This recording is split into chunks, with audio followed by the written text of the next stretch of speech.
Well, where are we now, Mark? We've had these by-elections. Did you stay up? Did you watch them, sir? Did you get excited? I gave up watching them and getting excited years ago. I just wake up in the morning and go, oh, that's the result again, is it? Fantastic. So you are now a realist, a critic and a realist. Yeah, could say that. Yeah. Well, I did stay up and I watched the Wellingborough results. They were the last ones to come in. The Kingswood came in before. And strangely enough, I wasn't excited either because it was a foregone conclusion in my belief what was going to happen. Did you feel the same way? Yeah, and slightly pointless because obviously we're going to have a general coming up and then one of these seats is not going to be there anyway. So I think this is all a bit of a fuss over nothing, but it gives us a little inkling of what may happen, I suppose. Labour are claiming it as a massive victory. Now, I just want to say to both sides, listen, when you've got an electorate, registered electors, let's take Wellingborough. You've got nearly 80,000 electors and only 30,000 of them turn out to vote. Yeah. Then you've got to ask yourself a big question. And again, I'll say, what if somebody put at the bottom of that ballot form none of the above? And wonder how many none of the above would get. You just think when it comes around to the actual proper election, is this result going to be totally different? Are people just not coming out? And then were people using reform as a protest this time? Will they revert back to, we can't let Labour in, so we'll stick with what we know fails? Yeah. Yeah. Well, let's go straight on to Kingswood. Just another fact for you. The turnout was 24,905. The turnout in 2019 was 49,000. So, bit of a difference. Yeah. When people are talking about swings, it swings with the amount of people that are turning out and the amount of people that are standing. Correct. And a lot of people are not getting that, and they're hailing it as something big. Now, it's not a great day for the Conservatives, not by any means at all. I mean, it's a dark day for them because they've lost nearly, how many by-elections have they lost, Mark? I think they've lost nearly all of them, haven't they? We'll go through this one now. I'm not sure what stage Rishi's at the minute. I'd like to think he's past denial, but he did stand up last year and told us why they're failing. And we know what it is they're failing at. Yet his plan here is still to point out Labour don't have a plan while he fails at his own plan, while claiming that plan's working. Honestly, John, how can they say it's working when we've now gone into what they quote unquote, a technical recession? I mean, it's a recession.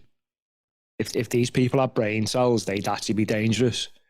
So I'm guessing if his plan was to break all the wrong records, then maybe his plan is working. So we'll have a look at it. So this is 15 losses in by-elections. That's worse. Wow. Well, that's the worst since 66, 67 Labour government. That was Harold Wilson.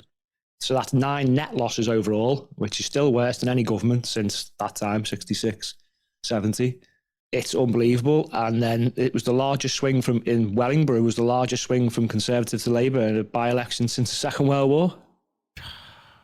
What did you think of Reform's results? I mean, let's be honest with you. They got 13% share of the vote in Wellingborough, and I think it was 10% in Kingswood. You know, which are they're creditable. Well, while the fake cons are breaking all the wrong records, Reform are slowly breaking the right ones. So they've definitely been a factor in this. Yeah. Because I think, I'm not sure which one it was, but if you added Reform and the Conservative vote, Wellingborough, then it would have beaten Labour. And plus, a lot of people didn't come out. Who didn't come out? It wouldn't be the Labour voters. No, it was the Conservative voters that didn't come out. The Conservatives. Considering they had such a majority in the past with Peter Bone, it had to be the Conservatives.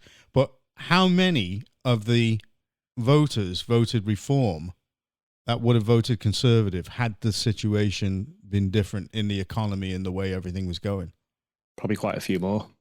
So if it came to a general election, do you think these people are going to go with Conservative, the ones that didn't come out this time? It's hard to tell, isn't it? Either they're not coming out as a protest or they're just not coming out at all anymore. So we're talking about a disaffected public. Pretty much. So if that was to be replicated in a general election, wowzers. Tends to be a little different though when it comes to the crunch, because a lot of people will say, "Oh, we can't let Labour back in," and everyone reverts back to this tribalism nonsense. Because you won't get Labour voting for anyone else. No, I totally agree with you there. Because if you think about it, they're so brainwashed, the sheep, voters. They're so brainwashed in their hatred of the Conservatives. Honestly, they could have the best economy in the world. Rishi and his mates could be feeding the poor out of their own pockets, right? Yeah. It could be the safest country on earth, but they still wouldn't be happy and they'd still want to vote red. Because that's just the way it is, I'm afraid. Well, so tribal with it. So I don't even think it matters whether you vote red or whether you vote blue. You're still going to get some kind of a leftist agenda going on within the country. Yeah. Everybody's beginning to realize it. Yeah. Why are they letting the people in? They must be. I'd say the Conservatives must be really worried here now. I mean, people can try their best. They're all saying, let's take the narrative away from the right and all this stuff. What these so-called, what they call themselves centrists, aren't realising is you can't stop this shift. It's happening across America and Europe. As you just said, people have had enough of this constant failure at the likes of the fake cons, the Democrats abroad. And they've well and truly had enough of this lunacy from the left. I just think the fake cons are screwed. They won't be taking voters from Labour. Yeah.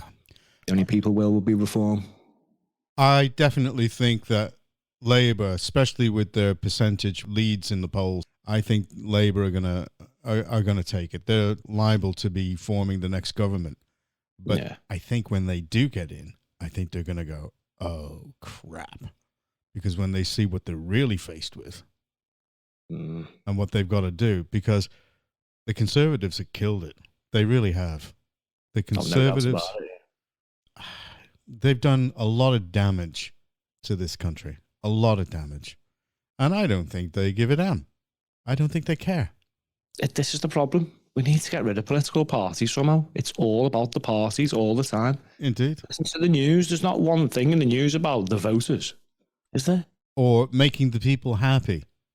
No, it's never. We never speak about the people first. No. It's always Labour did this and the Conservatives did this and Reform done that. And here we are in this cycle of failure where they just try and keep their parties alive and relevant. And then we get into the big arguments when we get bogged down in details instead of solving the problems. This is what it comes back to every week, isn't it, John? Someone needs to identify the problem, find the solution, and implement it. Yeah. But yeah, here we are all the time arguing. Tribal arguing back and forth. Arguments, yeah. Well, who's the lesser of two evils? Wow. Let's just start again, yeah? So what's your thought for the day if you were going to put it in a very succinct way? Well, I think I can nail this one. I think the fake Conservatives are in deep trouble, John, and they're about to receive their consequences for absolutely ruining this country. And good riddance to them. Well, from my point of view, I agree with you, but I think we're doomed either way. Yeah, it's like jumping out the frying pan into the fire, isn't it? Fire. Well, either way, you're getting scolded. Oh, gosh. Well, thank you very much, sir. It's been another wonderful conversation. You're welcome. Okay. Take it easy. Take care.